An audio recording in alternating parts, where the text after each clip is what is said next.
26일 우리 월요일 아침 우리가 함께 묵상하실 하나님의 말씀은 빌립보서 2장 5절에서 18절 말씀입니다. 우리 함께 5절에서 우리 11절 말씀 11절 말씀까지 같이 함께 읽겠습니다. 너희 안에 이 마음을 품으라. 곧 그리스도 예수의 마음이니 그는 근본 하나님의 본체시나 하나님과 동등됨을 취할 것으로 여기지 아니하시고 오히려 자기를 비워 종의 형체를 가지사 사람들과 같이 되셨고 사람의 모양으로 나타나사 자기를 낮추시고 죽기까지 복종하셨으니 곧 십자가에 죽으심이라. 이러므로 하나님이 그를 지극히 높여 모든 이름 위에 뛰어난 이름을 주사 하늘에 있는 자들과 땅에 있는 자들과 땅 아래에 있는 자들로 모든 무릎을 예수의 이름에 꿇게 하시고 모든 입으로 예수 그리스도를 주라 하시나요 하나님 아버지께 영광을 돌리게 하셨느니라. 아멘. 우리가 빌립보서에서 발견하는 것은 항상 기뻐하라 라는 그러한 주제가 있고요. 또 하나는 우리가 누구를 본받아야 된다라는 본받는 것을 이야기합니다. 사도 바울은 자기를 본받으라 라고 이야기했는데요. 자기가 왜냐하면 예수 그리스도를 본받고 있기 때문이죠. 또 우리 3장으로 넘어가면 본받아야 할 가까이 있는 다른 사람들도 이야기를 합니다. 에바브로, 디도 같은 사람이죠. 근데 오늘 본문에는 우리의 본의 그 대표이시고 유일한 우리의 희망이신 예수 그리스도의 마음을 본받는 것을 이야기합니다. 또 나중에 가면 본받지 말아야 될 것도 이제 언급하게 되시는데요. 오늘 본문에서 우리는 빌립보서 2장 5절에서 21절 우리가 금방 읽었던 이 본문이 가장 우리가 본받아야 될 예수 그리스도, 그 예수 그리스도의 본받음에서 마음을 본받는 것, 이것이 가장 핵심을 이룬다라고 하겠습니다. 우리 금요일 새벽에서 본문을 묵상하고 나서 한참 건너뛰었죠. 토요일 본문, 주일 본문을 이미 건너뛰었기 때문에 좀 그 가운데 있는 맥락도 조금은 언급하고 넘어가는 것이 좋을 것이라 생각합니다. 짧은 시간이지만 이 빌립보서 1장 12절 안에는 이런 이야기를 하죠. 사도 바울이 감옥에 갇혀 있죠. 1장 12절에 형제들아 내가 당한 일이 도리어 복음의 전파에 진전이 된 걸 너희가 알기를 원한다 라고 이야기합니다. 인사말 하고 나서 나 감옥 갇혀 있다라는 거죠. 대부분의 편지에서 그렇게 하는 겁니다. 이렇게 너희가 알기를 원한다 라는 표현은 그때 당시에 편지 쓸 때 안녕하십니까 부모님 전상서 내가 알기를 원합니다. 이렇게 나는 요즘에 잘 살고 있습니다. 나 요즘 아픕니다. 시험을 앞두고 있습니다. 건강합니다. 공부하고 있습니다. 승진했습니다. 핵심 내용을 내 상황을 설명하는 건데 사도 바울은 지금도 감옥에 갇혀 있어요. 근데 빌립보 교회 성도님들이 이 말씀을 들었을 때 참 물론 말씀 듣지 않아도 알고는 있었죠. 감옥에 갇혔다는 걸 알고 에바브로 디도를 보냈으니까요. 우리 동네 이 빌립보에 왔을 때도 감옥에 갇히고 매도 맞고 그러셨는데 사도 바울은 지금 또 로마에 가서까지 또 감옥 갇혀 있구나. 억울하시겠다 이런 생각도 있습니다. 하지만 사도 바울은 기쁘죠. 내가 이곳에서 20절 말씀에 보면 내가 살든지 죽든지 라고 이야기합니다. 내가 살든지 죽든지, 이 말은 이 19절 이하의 쭉 2장에 까기 26절 1장 26절까지 내가 지금 감옥에 갇혀 있는데 석방이 될는지 살든지라는 거, 내가 석방되든지 그래 더 살든지 아니면 형장이 이슬로 사라지든지 이런 이야기죠. 근데 사도 바울은 19절에 그 예수 그리스도의 성령의 도우심으로 나를 구원에 이르게 할 줄을 아는 거로, 이 말은 구원받는 우리 천국 가는 것이 아니라 여기서 구원은 석방되는 것을 이야기합니다. 내가 아무리 법리적으로 내가 로마법을 연구해봐도 사도 바울은 법 전문가니까요. 나는 무죄다라는 거예요. 근데 거의 무죄 확률이 99%예요. 하지만 1%의 그 법을 이용하는 사람들이 어그러져 있어서, 그러나 나는 예수님처럼 법이 법대로가 아니라 사람들이 그냥 한밤에 이렇게 잘못된 재판을 받을 수도 있다라는 생각을 하면서, 그러나 죽을 수도 있다라고 이야기하죠. 그러나 죽는 게 나는 더 좋다. 어떤 힘들지만 죽는 것 자체 과정은 힘들겠지만 결국 그 일로 주님 품에 안길 수 있으니까 그게 더 좋은데, 그러나 나는 교회도 사랑한다. 그래서 빌립보 교회와 다른 교회를 위해서도 이 땅에 있는 것이 좋다. 그러니까 주님께 가는 게 더 좋지만 내가 교회도 너무나 사랑하기 때문에 죽든 죽어도 좋지만 살아서 내가 해야 할 일이 있다면 교회를 열심히 사랑하겠다. 그 마음으로 너희를 사랑한다라는 것입니다. 그리고 나서 1장 27절과 오늘 본문에는 권면을 해주고 있습니다. 그런 우리 사도 바울처럼 우리가 살아야 되는데 나는 왜 어떻게 이렇게 살고 있냐라고 이야기하면서 예수 그리스도를 본받았기 때문이라고 이야기합니다. 그러면서 이렇게 이야기하죠. 1장 27절 한번 읽어볼까요? 1장 27절입니다. 오직 너희는 그리스도의 복음에 합당하게 생활하라. 그러면 보세요. 두 갈식이죠. 그리스도의 복음에 합당하게 생활하라. 그리스도의 생활에 합당하게 생활하는 건 이런 겁니다 라고 그 다음에 설명을 해줍니다.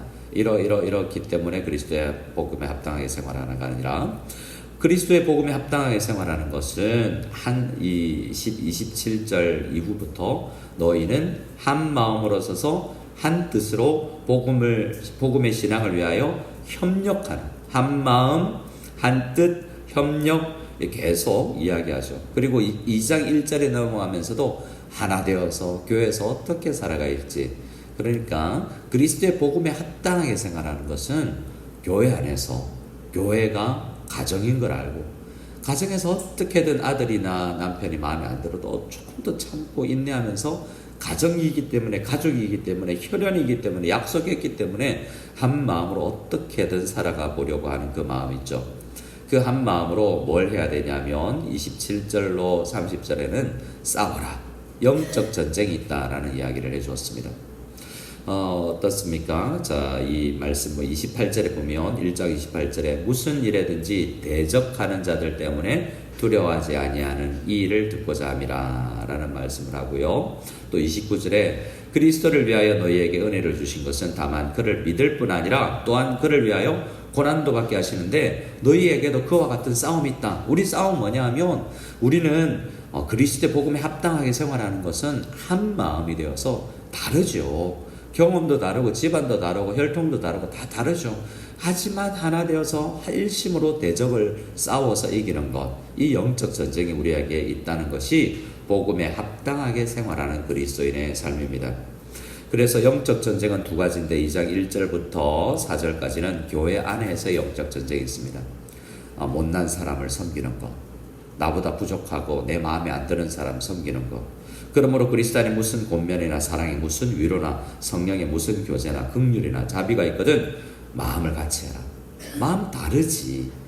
당연히 남편이나 내 자녀도 내 마음 같지 않은데, 교회는 가족인데 그들과 마음이 다른 사람들과 마음을 합쳐 나가는 것이다.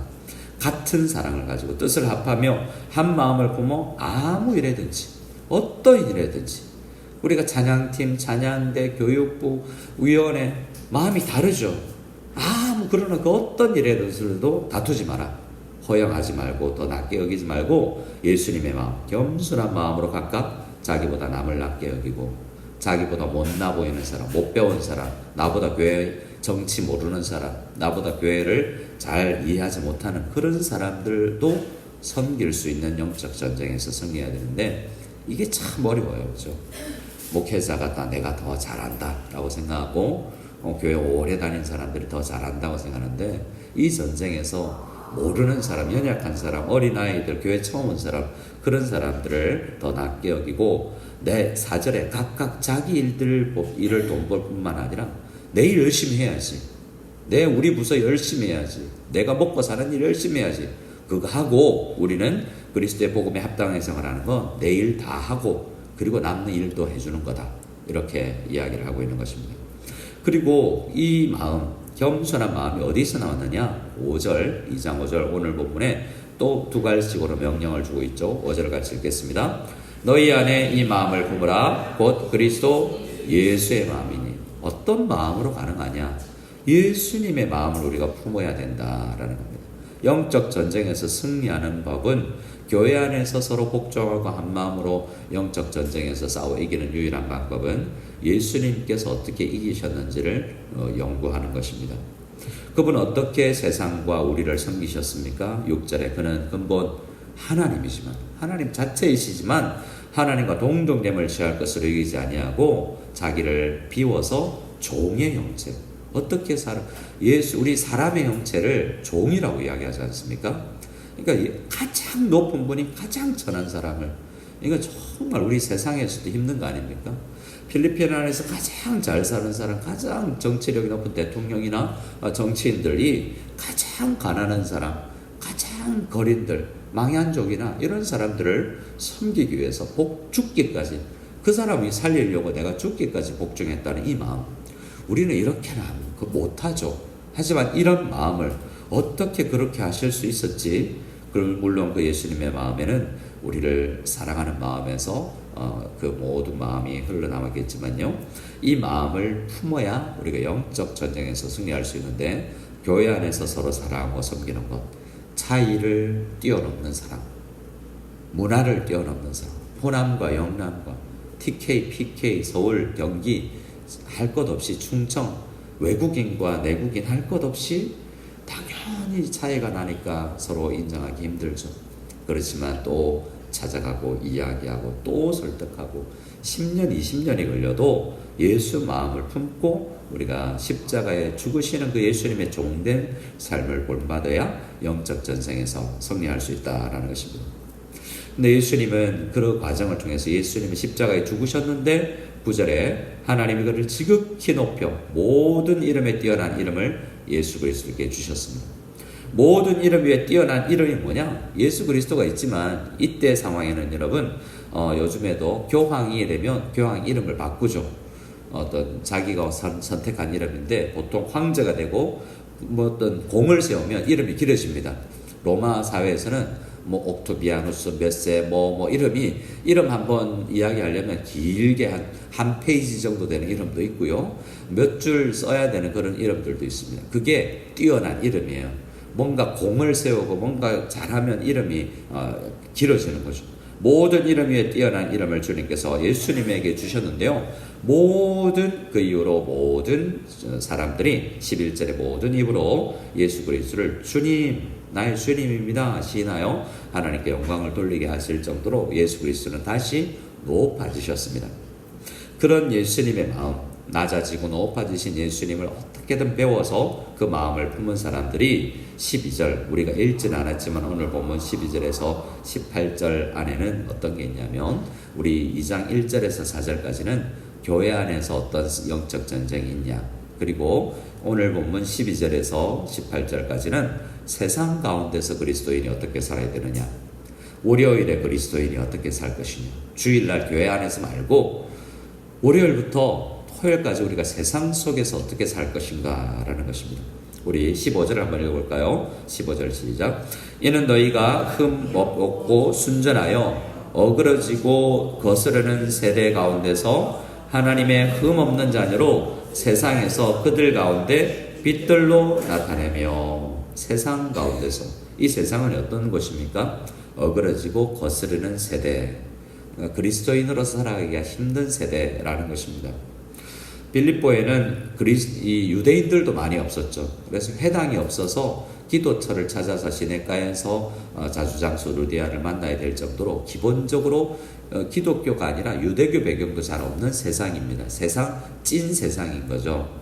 그래서 기독교적 배경이 많이 없는 그러니까 우리 회사에 100명이 있는데 1000명이 있는데 나만 그리스도인이고 한두 명 교회 다니는데 나머지는 다 타종교인일 때 우리가 그들 가운데서 어떻게 빛들로 나타낼 것인가 라고 할 때 12절에 그러므로 나의 사랑하는 자들아, 너희가 나 있을 때뿐 아니라 지금 나 로마의 감옥에 갇혀있는 지금 나 없을 때에도 항상 복종하여 두렵고 떨림으로, 여러분 항상 복종하여 두렵고 떨리는 죄송합니다. 이 자세가 어떤 자세죠? 종의 자세죠.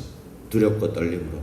우리가 뿌야, 우리 아떼 뭐 이런 필리핀 사람들, 일하는 사람들한테 같이 와서 한상에서 밥 먹자 그러면 제가요? 뭐 이런 느낌을 가질 수도 있지 않습니까? 두렵고 떨림으로 복종하는 자세, 그건 예수님께서 이 땅에 그런 자세로 와서 우리를 섬겨주셨다는 겁니다. 세상에서도 그런 상황을 우리가 살아서 구원을 이루라라고 이야기하는데요. 여기서 구원을 이루라는 것은 그렇게 살아야만 너희가 구원받는다는 게 아닙니다. 구원받았으니 구원받은 대로 나타내라, 살아가라 라는 것이 구원을 이루라 라는 말입니다. 13절부터 근데 너 믿을 것이 있는데 세상 가운데서 살아갈 때 너희 안에서 행하는 일은 하나님이다. 하나님이 도와주실 것이다. 하나님 너희 안에서 도와주신다. 하나님이 너희에게 소원을 두고 하나님이 행하신다는 거예요. 우리가 우리 소원을 두고 행하는 게 아니라 하나님이 우리 안에서 할 수 있다. 내가 김 목사 안에서 이 장로님, 누구 권사님, 누구 집사님 그 안에서 내가 이 친구가 지금은 연약하지만 하나님은 우리에게 소원을 두고 행하고 계시다니까요. 우리 속에서 떠나지 아니하시는 그분이 하고 계십니다. 그래서 우리가 가능합니다. 우리 안에 예수 그리스도께서, 우리 안에 성령님께서 우리 안에 계시기 때문에 우리가 세상에서도 14절에 모든 일을 원망과 시비가 없이 하라. 이는 너희가 흠없이 순전하여 어그러지고 거스르는 세세 가운데서 하나님의 흠없는 자녀도 세상에서 그들 가운데 빛들로 나타낼 수 있는 것이다 라고 이야기합니다. 그리고 사도 바울은 너희를 그렇게 살 수 있도록 돕는 일에 나는 이렇게 될지라도 교회를 위해서 사랑한다, 교회를 위해서 헌신한다는 것입니다. 17절 읽고 같이 마치겠습니다. 17절입니다. 만일 너희 믿음의 재물과 섬김 위에 내가 나를 전제로 드릴지라도 나는 기뻐하고 너희 무리와 함께 기뻐하니. 사도 바울은 그 종의 자세로 지금 사역하고 있죠. 모든 목회자와 선교사에게 본받아야 될 자세. 성도님들이 아직 그렇게 살지 못하지만 그들이 그렇게 살 수 있도록 하기 위해서 전제라는 건 재물을 태우는 과정에서 포도주를 부어서 이런 거죠. 소리, 시각적, 후각적, 미각적 효과가 미각까지는 아닐지라도 다 칙 하고 소리가 나면서 연기가 올라가는데 포도주의 향긋한 냄새가 나는, 그렇게 내가 하나님 앞에 다 태워져 그냥 증기로 증발하여 없어질지라도 나는 교회를 위해서 헌신하고 싶다. 성도님들을 위해서 살아가고 싶습니다. 이런 마음으로 사도 바울은 살아가고 있다는 것입니다. 이런 목회자가 있어야 좋은데 여러분 참 안 됐습니다만, 그러나 우리가 이런 목회자가 되기를 애쓰고 그렇게 교회를 섬겨나가고 성도님들을 위해서 헌신해서 이런 예수님 마음을 닮은 성도님들이 많아지는 그런 우리 만일 한인연합교회가 되기를 간절히 기도하며 나가는 이 아침이 다 될 수 있기를 소원합니다. 아멘. 우리 함께 기도